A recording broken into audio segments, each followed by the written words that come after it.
The 2026 NFL Draft is just weeks away, and the Pittsburgh Steelers will soon be on the clock. And while Mike McCarthy confirmed that it's very likely that Aaron Rodgers is going to be back, he's been in constant dialogue. He also went on the record to say that he would like to take a quarterback in this draft, that he would like to have someone that he can develop and hone to potentially be the future starter of the Pittsburgh Steelers. So today, we are going to go through 5 names that fit that exact mold. 5 potential candidates to be a diamond in the rough that turns out to be a franchise quarterback one day.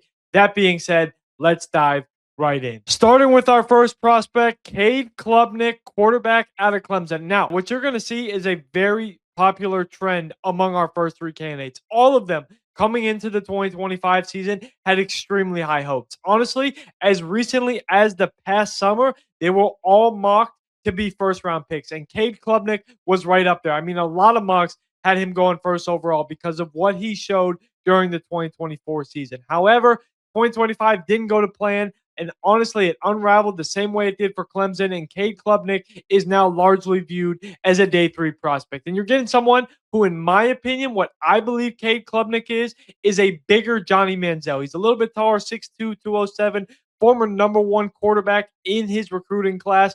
He is someone who is very creative with his legs. When he gets out of structure, he can either scramble and get that first down, or he can make some plays off rhythm, ad lib, and push the football down the field. He is a dart throw. He is someone that you're going to have to bring in. You're going to have to rework a lot of the stuff he was taught at Clemson, break him down to build him back up. However, as an athletic, high-profiled backup quarterback, I would not be opposed to Cade Klubnik on day 3. Another quarterback who fits that mold is Garrett Nussmeier out of LSU. Now, this guy is completely different than a player like Klubnik. He is very much a pocket passer, a cerebral quarterback, a coach's son, and he is a very, very tough competitor. Honestly, if not for an injury that really just derailed his entire back half of that 2025 season, there's a chance that Garrett Nussmeier is still up there among some of the top quarterbacks in this class. But he played through that injury, and it really, and I mean really, came back to bite him. You could see he just didn't have the same velocity on his throws.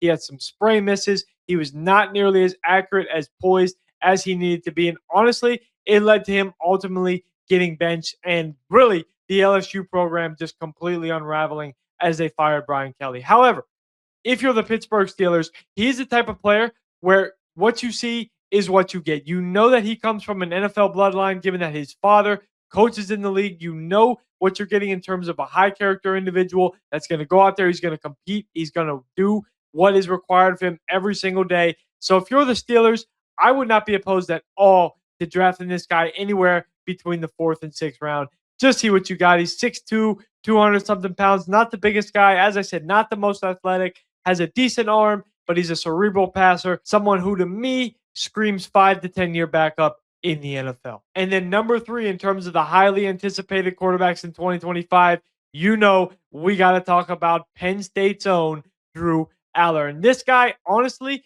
even before the season started, was one of the most polarizing prospects in the entire draft class. There's some people who will go out on a limb and say, you know what? Because he has these traits where he's 6'5", he's 220, 230 pounds. He moves really well. He has a rocket arm. He has extreme velocity. He just looks the part as a franchise quarterback. I think he should go in the first round. Then you had other people saying he's way too loose with the football. He can't process at an elite clip. He doesn't have the intangibles required to be a solid starter in the league. And honestly, in my opinion, he probably falls somewhere in between. There was a time where I probably would not have been opposed to Drew Aller coming out of that 2024 season going in round 1. But it didn't come together at all in 2025. He gets injured. He gets banged up. Penn State, just like LSU, honestly, just like Clemson, completely falls apart. They fire their coach, and Drew Aller is likely going to be a day 3 prospect. However, there is arguably no quarterback in this class that has as much upside as Drew Aller. So if you're the Pittsburgh Steelers, you keep him local, you bring him in, you see what you can get, you see what you can hone out of what is just an athlete, a tremendous quarterback skill set via Drew Aller. Our next quarterback, this guy, if you want to talk about athletic and physical freaks, Taylor Green of Arkansas. We were able to get an up close and personal view of him at the Senior Bowl. He is every bit of 6'6", well over 200 pounds, goes to the combine, blows the doors off Indy with a blistering 40-yard dash. There's a lot of teams and a lot of people saying, hey, this guy might be the next Terrell Pryor. He might want to switch to wide receiver because he's big, he's lanky, he's long. He has extremely good vertical speed. You can watch him maneuver the pocket and negotiate a pass rush. Why can't this guy get in and out of breaks? Why can't he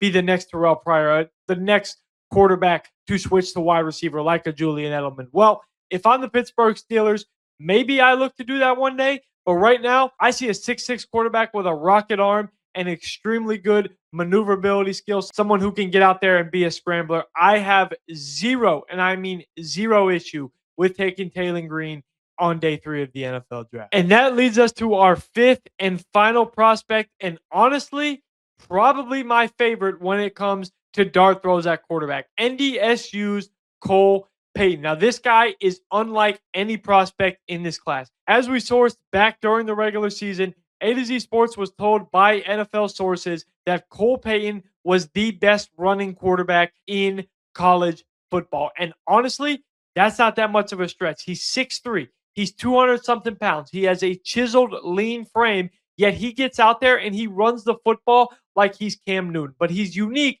because he's a lefty. He throws with a ton of velocity, so much torque, so much horsepower comes out of that left arm that it looks like sometimes that he's playing a whole different game. Now, you got to reel some of that in because he throws pure fastballs. He doesn't have a lot of changeups. He can miss a lot because of his throwing motion and because he's a lefty. But in terms of pure tools, in terms of someone that you can take, probably won't make it to day 3, quite honestly, but in terms of someone that you could take in the mid rounds that could develop into a potential starter, I'm not sure that there's a better quarterback in this draft class than NDSU's Cole Payton. But you guys, let me know in the comments below. What do you think of those 5 quarterback prospects for the Pittsburgh Steelers? All of them fit in the mold of day 3 prospects, maybe day 2 in the case of Cole Payton, where they're kind of a dart throw, but we've seen what they've done in college. We know their pedigree. We know the physical tools. We know that Mike McCarthy is looking to draft a quarterback, and all of these guys could fit that mold in Pittsburgh. But you guys, let me know in the comments below. Did I miss anybody? Would you like to see someone else? What do you think of these 5 potential quarterback candidates for the Pittsburgh Steelers?